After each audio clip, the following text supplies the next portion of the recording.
YouTube రామరాజ్యం channel ప్రేక్షకులకు నమస్కారం.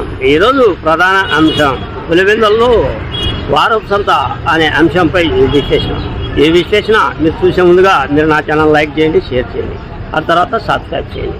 మీరు నా ఛానల్ను లైక్ చేసి షేర్ చేసి సబ్స్క్రైబ్ చేయడంతో పాటు ఇదే వీడియో 10 నుంచి 20 మందికి పంపించినట్లయితే నా ఈ ఛానల్ ఇంకా అభివృద్ధి బాటలో నడిపించినట్టు ఉంటుంది. ఇక అసలు విషయానికి వద్దాం. పులివెందులలో గతంలో వారపు సంత పులివెందుల పట్టణంలోని ఆంజనేయ గుడి వద్ద మార్కెట్, పాత మార్కెట్ అంటారు, అక్కడ ఉండేది.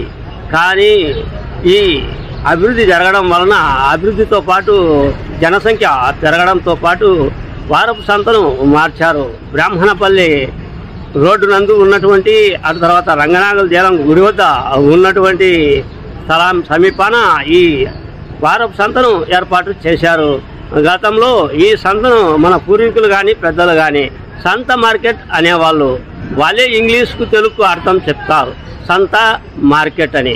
సంత మార్కెట్ ఎక్కడికి వెళ్తున్నావు అంటే సంత మార్కెట్కి వెళ్తూ ఉన్నా అంటే ఇప్పుడు గురువారం కదా, ప్రతి గురువారం ఈ వారపు సంతను నిర్వహిస్తూ ఉంటారు. అంటే సంత మార్కెట్ను నిర్వహిస్తూ ఉంటారు. మహిళలు వెళ్తూ ఉంటారు కూరగాయల కోసం. అటు తర్వాత చుట్టుపక్కల గ్రామాల నుంచి ఆహార పంటలను పండించే వాళ్ళు, అటు తర్వాత కూరగాయలను పండించే వాళ్ళు అందరూ కూడా ఇక్కడికి ఎడ్ల బండ్ల రూపంలో కానీ ట్రాక్టర్ల రూపంలో కానీ ఆటోల ద్వారా కానీ ఈ వారపు సంతకు వారి వారి పంటలను ఇక్కడ తీసుకొని వచ్చి అమ్ముకుంటూ ఉంటారు. ప్రతిరోజు ఇక్కడ కూరగాయల మార్కెట్ను కూడా నిర్వహిస్తూ ఉంటారు. కాకపోతే వారపు సంత అనేది గురువారం మాత్రమే నిర్వహిస్తారు.